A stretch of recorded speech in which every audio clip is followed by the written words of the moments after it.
성부와 성자와 성령의 이름으로 기도합니다. 하나님, 주님께서 심판자로서 다시 오실 때 저희가 그 날을 준비하게 하시고 어떻게 준비해야 될지, 어떻게 깨어 있어야 할지 저희에게 밝히 알려주시고 그대로 살게 하여 주시옵소서. 예수님 이름 받들어 기도함나이다. 아멘. 편히 앉으십시오. 오늘 드디어 대림주입니다. 대림 첫째 주입니다. 주님께서 분명히 다시 오신다고 하시면서 깨어 있어라, 준비하고 있어라 합니다. 우리가 깨어 있고 준비하고 있을 때 확실히 우리가 비록 부족하지만 주님을 믿고 있고 회개할 것을 회개하고 고치는 삶을 살며 아는 범위 내에서 우리가 최대한으로 주님께 순종하고 있다면 우리는 이 기간을 두려워하며 그 심판자로 오실 주님을 무서워하며 기다린 것이 아니라 즐기며 누리며 오히려 그날을 고대하고 그리고 환희에 넘쳐서 그날을 맞이해야 될 줄 믿습니다. 그 계속 지난주 저지난주에 이어서 어떻게 우리가 주님 안에서 주님 안에서 주님이 원하는 삶 안에서 누리며 즐기며 살게 될까? 대림절에도 같은 맥락으로 말씀을 드리겠습니다. 어떻게 하는 것이 깨어 있는 것이고 어떻게 하는 것이 준비하고 있는 것인가? 첫째, 오늘 말씀드리고 싶은 것은 지난주에 쭉 이어서 뭐냐면 성경의 말씀은 실제이고 세상 것은 다 허상이고 없어진다 하더라도 성경의 말씀은 없어지지 않고 실제이며 그것이 정말이고 진실이고 진리이고 그 다음에 반드시 이루어짐을 우리는 확신하여야 됩니다. 그렇게 되면 참된 신자는 그 다음부터는 즐기고 누리게 됩니다. 왜냐하면 하나님은 반드시 승리하시고 하나님의 그 귀하고 위대하신 그 선하신 구세사 세상을 구원하시려는 하나님의 의지는 반드시 이루어지기 때문입니다. 우리는 예수님의 말씀이 또한 반드시 이루어짐을 우리는 성경을 통해 알 수 있습니다. 죄인에게 하는 말씀, 회개하지 않고 예수를 배척했던 그들에게 하신 말씀도 그대로 이루어진 것을 우리가 압니다. 누가복음 21장 6절에 지금 너희가 성전을 바라보고 있지만 저 돌들이 어느 하나도 자리에 그대로 얹혀 있지 못하고 다 무너지고 말 날이 올 것이다. 너무 잘 지어서 사람들이 감동하고 있는데 주님께서는 그 말씀을 해요. 돌 위에 돌 하나 남지 않는다는 거예요. 그런데 실제로 예루살렘은 기원 후 AD 70년에 황폐됩니다.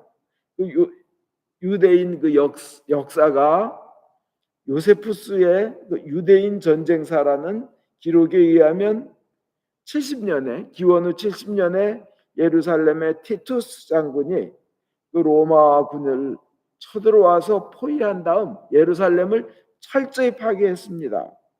그때 예루살렘의 축일로 인해서 모여든 사람들이 약 100만 명이 있었다 그러는데 대부분이 살해되었다고 합니다. 9만 명이 로마의 포로로 잡혀갔다고 합니다. 그리고 이런 사건을 기념한 티투스 장군의 개선문이 여전히 로마에 남아있다고 합니다. 예수님의 말씀이 그대로 이루어지는 거예요. 누가복음 21장 8절에서 11절 보면 앞으로 많은 사람이 내 이름을 내세우며 나타나서 내가 바로 그리스도다. 우리 대표적으로 한국에도 내가 재림 예수다 하면서 사람들 등쳐먹은 사람 많죠. 그렇죠? 최근에까지 있었습니다. 감옥 10년 갔다 오고 나서도 다시 나와서 또 그러다 또 잡혀 들어갔습니다. 혹은 때가 왔다. 말세다. 그래가지고 얼마나 한국 사회를 뒤집어 놓고 사람들이 하얀 옷 입고 산에 올라가고 미국에서도 몇 년 전에 그랬죠. 그렇게 떠들더라도 속지 않도록 조심하라. 그들을 따라가지 마라. 주 종말의 시기는 하나님밖에 모른다. 천사도 모르고 아무도 모른다는 거예요. 또 전쟁과 반란의 소문이 일어난다. 네, 지금 전쟁이 많잖아요. 기근과 지진과 그다음에 한 민족이 일어나 다른 민족을 치고 나라가 일어나 딴 나라를 칠 것이며 곳곳에 무서운 전염병이 휩쓸 것이다. 아주 무서운, 이게 예수님께서 하신 말씀이라 무서운 일들과 굉장한 징조들이 나타날 것이다. 예수님이 하신 말씀인데 이건 반드시 이루어집니다. 근데 주님을 따르는 제자들에게 예수님 하신 말씀은 두려워하지 말아예요. 두려워하지 마라. 너희는 생명 잃지 머리카락 하나 잃지 않고 반드시 생명을 그대로 생명을 유지하게 될 것이라는 겁니다. 그렇죠. 우리 크리스찬에게는 죽음도 이긴 부활이 있기 때문에 죽음도 죽음이 아닙니다. 그냥 죽음도 우리는 영원한 생명으로 넘어가는 일부분이죠. 그러나 세상에는 전염병과 기근과 지진과 전쟁과 선비호함 이것이 계속 일어나는 거예요. 그러한 예수님의 그 재앙에 대한 말씀도 다 이루어지지만 우리 신자들에게는 예수님의 축복의 말씀, 생명의 말씀, 구원의 말씀도 다 이루어진다는 것을 우리는 더욱더 믿어야 합니다. 그 예로 혈루병 걸린 그 여인의 그 치유된 그 사건이 2000년 전에 그 사건에서만 한정된 거냐? 아니에요. 2000년 전에 예수님은 오늘도 동일하시며 내일도 동일하십니다. 같은 예수님이셔요. 2000년 전에 그 하혈증에 걸려서 우리 공동 번역은 하혈증, 개역 한글에는 혈루병이라고 되어 있는데 그 여인을 고쳐주셨던 예수님은 오늘도 고치길 원하시고 앞으로도 고치실 것입니다. 그 여인에게 따라 내 믿음이 너를 구원하였으니 평안히 가라. 내 병에서 놓여 건강할지어다. 우리 개역 한글에는 여인아 내 믿음이 너를 살렸다. 병이 완전히 나았으니 안심하고 가거라.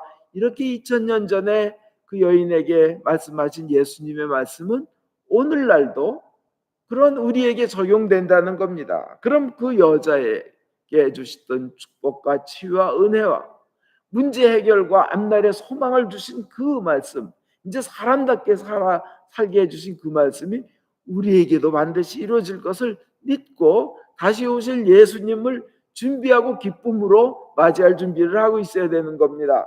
그 혈루병 걸렸던 여인은 피를 많이 흘리니까 어떻겠어요? 빈혈로 어지러웠겠죠, 그죠? 얼굴이 아마 하였을 거예요. 거기다 영양 상태가 좋지 않으니까 거무튀튀하면서 하얗고 창백했겠죠.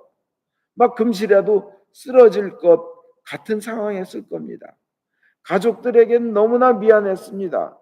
그 병에 12년 동안 시달리다 보니까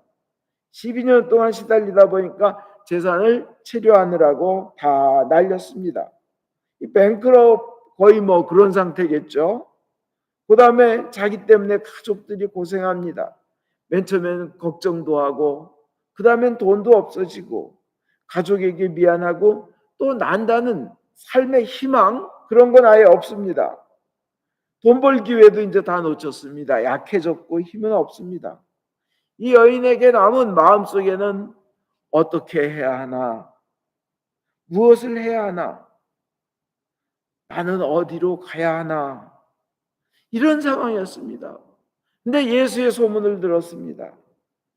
그분은 병자를 낫게 해주시는 분이다. 그가 지나간다는 소문을 들었습니다. 그러나 그 병약해진 몸으로 12년 동안 그 빈혈과 영양 부족과 쇠약해진 몸으로 그 많은 사람이 예수님을 둘러싸고 있어요. 그냥 꽉 둘러싸고 있습니다. 가까이 가기가 너무나 어렵습니다. 그 틈을 파헤치려면 거긴 힘센 제자들도 둘러싸고 있고 군중이 있는데 그 사이를 도저히 뚫고 들어갈 힘이 없었습니다. 기력은 쇠진되었고 그러나 나는 여기서 더 물러날 수 없다. 내가 구원받을 길은 내가 치유될 것은 내가 문제가 해결될 것은 이 길밖에 없다. 그 약한 몸으로, 쇠잔한 몸으로 온 힘을 다해서 그냥 예수를 향해 나갑니다. 밀리면서 또 들어가고, 그러면서 마음속에는 닿기만 하면 나으리라. 한번 스치기만 해도 나으리라. 그냥 어떻게 해서라도 손만 대면 내가 나으리라. 이런 강력한 믿음이 있었어요. 그래서 그는 예수님 앞에까지 그 많은 군중을 뚫고도 밀리면서도 나갈 수 있었던 것입니다. 그러고는 손을 대고 났습니다. 예수님께서 돌아서셔서 그러잖아요. 딸아, 내 믿음이 너를 구원하였으니 평안히 가라. 내 병에서 놓여 건강할지어다. 그 말씀이, 그 치유가, 그 축복이 오늘날 우리에게도 이루어진다고 믿을 때 우리는 그 좋으신 주님을 믿는 자로서 삶을 누리며 즐기며 다시 오실 주님을 준비할 수 있는 겁니다. 그것을 하나님은 원하십니다. 모세도 그랬습니다. 이미 힘이 빠졌어요. 40년 동안 도피를 하다 보니까 그 원래는 그 역사가들의 이렇게 한 걸 보니까 그 공주가 원래 공주밖에 그 왕이 없었는데 공주가 그 이집트의 왕이 될 것이었고 바로 모세가 왕이 될 위치였었습니다. 근데 그런 왕자였는데 저 살인자로 40년을 저 도피해서 망명 생활을 숨어서 사는 생활을 하다 보니까 그러니까 참 처참하게 외롭게 산 겁니다. 정말 하나님이 부르셨습니다. 40년 동안 그는 양치면서 그는 시련이 있는 동안 하나님밖에 부르실 데가 없었어요. 주님 하나님께서 부르셨을 때 그의 심장은 이랬을 겁니다. 저는 이제 능력 다 잃어버렸습니다. 저는 무능하고 연약합니다. 지금 할 수 있는 것은 없습니다. 이제 죽을 때가 다 되었습니다. 눈도 침침하고 오랜 도피 생활 속에 의욕도 희망도 없습니다. 제 나이 80입니다. 아마 모세는 그렇게 하나님께 그런 심정이었을 거예요. 근데 하나님께서 힘 주시니까 출애굽기 4장 20절에 그는 아내와 애를 데리고 이집트로 돌아가면서 도망갔던 이집트로 돌아가는데 제가 그 성경 구절에 감동이 착 와요. 돈 무서워서 도망가던 그 이집트로 들어가는데 모세의 손에는 하나님의 지팡이가 들려 있었다. 주님의 지팡이가, 하나님의 그 지팡이가 손에는 들려 있었다. 전지전능하신 분이 주신 하나님의 능력이 있는 지팡이가 모세의 손에 들려 있는 거예요. 그 지팡이를 얼마나 놀라운 일을 이게 앞으로 하게 됩니까? 그 손에 모세의 지팡이, 하나님의 지팡이가 모세의 손에 들려 있었다는 거예요. 근데 모세가, 저는 제 개인적인 생각으로 구약 성경에서 제일 중요한 분 두 분만 꼽으라 그러면 저는 모세와 엘리야를 꼽습니다. 왜냐? 모세는 죽음의 상태, 죽음의 바다에서 그 앞에서 죽음의 이집트군이 쳐들어올 때, 뒤쫓아올 때 그 이스라엘 백성을 끌고 생명으로 인도하는데 하나님의 쓰임을 받은 도구 아니에요. 그 바다를 건너므로써, 바다를 건넌다는 게 물에 씻겼다는 의미가 있고 죽음에서 해방됐다는 의미가 있고 죄에서 씻김을 받았다는 의미가 있고 구원의 의미가 있지 않습니까? 그죠? 홍해 바다를 건너게 한 그 귀한 하나님이 쓰신 인도자라는 거예요. 이건 뭐예요? 죽음에서 생명으로, 노예에서 자유로 이끌어 주신 모든 사람이 죽음이란 것에 노예가 돼 있잖아요. 그죠? 그렇지만 홍해 바다를 통해서 자유민이 되었던 이스라엘처럼 우리 모든 사람 중에 예수님을 믿는 사람들은 물로 인하여 씻김을 받음으로 영생으로 생명으로 자유로 옮겨가는 그 상징이 모세예요. 그죠? 그 다음에 엘리야는 죽지 않고 하나님이 데리고 올라가 버리셨잖아요. 죽음하고 관계없는 거예요. 그래서 저는 변화산상에서 예수님이 딱 그 세 분이, 모세, 엘리야, 예수님 세 분이 얘기를 했는데 왜 그 모세와 엘리야만 부르셨냐? 제일 중요하니까 부르신 거예요. 예수님의 역할이 죽음에서 생명으로, 그냥 생명으로 우리를 이끌어가는 그 역할이시기 때문에 그 죽음을 이기고 생명으로 간 그 두 분들을 부르신 거라고 보는데, 그 모세에게 하나님께서 해주신 그 중요한 모세의 그 역할, 그 하나님께서 해주신 그 능력 주심, 문제를 해결하게 하심, 희망의 나라로 가게 하신 그 역사가 그때만 일어나느냐? 아닙니다. 오늘 예수를 믿는 우리에게도 일어나며 주님의 약속은 철저하게 이루어진다는 것입니다. 우리 그걸 믿고 나갈 때 우리는 주님께서 주신 자유와 능력 속에서 즐기고 누리고 있다는 것입니다. 그러한 귀한 일들이 하나님께서 나와 함께 하셔서 무엇이든지 이루어지리라. 나를 하나님께서 이끌어 주시기에 놀라운 일이 일어날 것이라. 내 인생에 기적이 일어나며 내가 성경의 말씀을 그대로 사실이라고 믿기에 전능하신 하나님이 날 만나 주시고 함께 하시고, 그러기에 나는 기쁘다 하는 거예요. 그래서 즐기며 누릴 수 있는 게 참 신자의 고백인 줄 믿습니다. 그 현실에서 바로 나에게 실제 삶에서 성경의 기적이 신비하게 나에게 이루어지고 그 치유가 이루어진다는 것, 그것을 우리는 믿어야 되고, 우리는 또 믿을 때 엄청난 감사함과 감격과 기쁨이 넘칩니다. 우리는 그래서 하나님의 말씀인 성경에서 하신 말씀 믿으면서 늘 즐기고 누릴 수 있습니다. 빌립보서 4장 19절에 한량없이 풍요하신 나의 하나님께서는 그리스도 예수를 믿는 여러분에게 필요한 모든 것을 풍성하게 채워주실 것입니다. 아멘. 영적으로 필요한 거, 육체적으로 필요한 거, 건강에 필요한 거, 물질적으로 필요한 거, 능력적으로 필요한 거, 머리 나쁜 사람에게는 좋은 지혜로 머리에 필요한 거. 그다음 빌립보서 4장 13절에 내게 능력 주시는 자 안에서 내가 모든 것을 할 수 있느니라. 이것을 믿으면서 놀라운 일이, 좋은 일이, 크고 아름다운 일이 내 인생에 이루어지며 하나님이 역사하실 것을 우리는 믿는 것입니다. 그것이 주님만을 바라보며 사는 그런 귀한 신자의 삶입니다. 하나님이 만져주십니다. 하나님의 신비가 일어납니다. 그리고 주님의 손을 꼭 잡고 나아가면 우리가 말로만 들은 기적이 우리 삶에 일어나며, 남에게만 일어났던 그 좋은 일이, 아니면 성경 속에서 수천 년 전에 일어났던 그 일들이 우리 삶에 일어나며 막연히 먼 나라의 이야기인 줄만 알았던 일이 우리에게 일어나는 줄 믿습니다. 그래서 예수님의 약속을 꼭 잡고 나가면 초자연적인 일, 신비한 일들이, 황홀한 일들이 일어나는 겁니다. 누가복음 21장 18절에 머리카락 하나도 잃지 않을 것이다. 참고 견디면 생명을 얻을 것이다.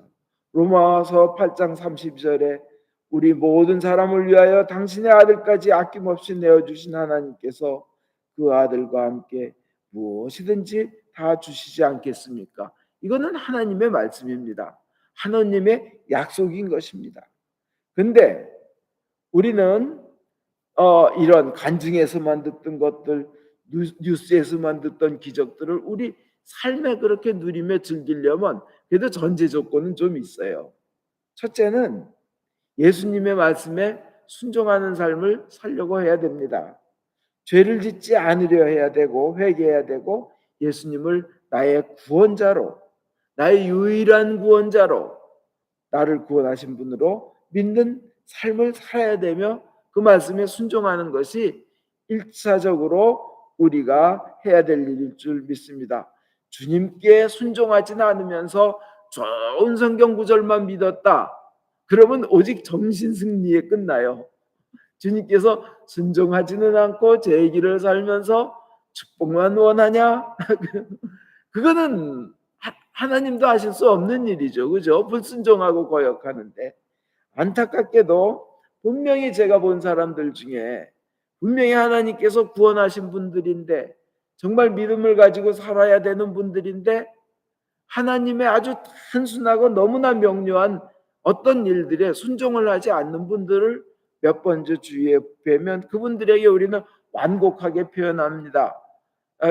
앞으로는 완곡하게 표현 안 하려고 해요. 부드럽게. 그러면 하나님이 기뻐하시지 않으실 거야. 하나님의 축복이 멀어질 거야. 보호하심이 멀어질 텐데, 이런 식으로 완곡하게 표현을 좀 많이 했는데, 저는 좀 강하게 얘기해야 된다고 생각합니다. 왜냐? 제가 그분들에게 본 경우들, 하나님께 순종하지 않은 너무나 단순한 일에도 순종하지 않았던 분들은 막 돈도 사업도 다 날아가 버린 것을 보았습니다. 어떤 경우는 건강도 잃는 걸 보았습니다. 그런데 생각해 보면 몇 명이나 그랬나 해보면 100%예요. 100%. 다 그랬어요. 저희가 쫓아다니면서 이러면 하나님이 안 좋아하십니다 하고 얘기했던 분들, 그것도 오랜 시간, 한두 번이 아니고 오랜 시간 동안 몇 개월이고 몇 년이고 얘기 들었는데 끝까지 그 충고를 안 받아들였던 분들은 제가 보기엔 다 그렇게 됐어요. 그러면서 나중에 남은 거는 이렇게 될 줄 알았으면 그때 하나님 앞에 나와 기도나 할 걸. 고생은 고생대로 하고 마음과 정신은 지극히 피폐해졌고 괴로웠고 돈도 날아가고 사업도 없어지고 시간은 시간대로 몇 년을 낭비하고 소비만 한 결과가 되었다고 안타까워하는 겁니다. 그러나 다행인 것은 현명한 사람들은, 복받을 사람들은 아무리 그때라도 그렇게 됐더라도 주님께 돌아옵니다. 그분들은 정말 현명한 사람입니다.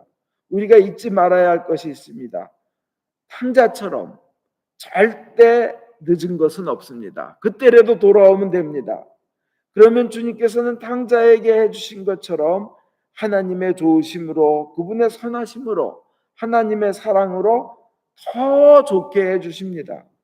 다시 기회를 주셔서 더 아름답게, 더 위대하게, 더 행복하게, 그리고 더 신나게 해주신 것이 하나님이십니다. 그러니까 완전히 늦은 건 없는 거예요. 죽는 순간만이라도, 그때라도 하나님께, 예수님께 돌아오면 되는 겁니다. 베드로처럼요. 유다는 자신과 환경만 바라보다가 은전 30전 때문에 예수를 팔아먹은 걸 후회하며 자살했지만, 베드로는 우리 공동번역에는 뭐라고 나있으면 천벌이라도 받겠다, 거짓말이란 천벌이라도 받겠다고 예수 모른다고 부인했어요. 개역 한글에는 저주하며 맹세하며 나는 모른다 그런다고. 그렇게 베드로처럼 부인했어도 좋으신 예수님을 바라보고 나왔던 베드로는 모든 믿는 자의 수장으로 예수님께서 세워주시고 영광을 주신 거 아니겠습니까? 끝까지 좋으신 주님을 믿고 주님께 순종하는 삶으로 나가려고 몸부림치는 것이 기도하는 것이고 준비하는 것이고 때를 맞이하는 그 깨어있는 것입니다. 정말 그 주님이 얼마나 좋으신지, 그래서 정말 철저하게 믿은 주일학교 교사의 얘기가 있습니다. 아이오와 주에서 있었던 일인데, 교회 주일학교 교사가 길에 지나가다가 4명의 어린애가 노는 걸 보고요, 야, 교회 와라. 이 세상에서 제일 중요한 것은 교회 와서 예수님 믿고 하나님 섬기는 거다. 이건 확신해서 온 거죠. 그죠? 그 성경 말씀 그대로 이루어져. 그러니까 너네 교회 와. 그래서 4명을 불러가지고 흑장난하는 애들을 불러서 그들을 그냥 10년 동안을 잘 정성껏 가르쳤습니다.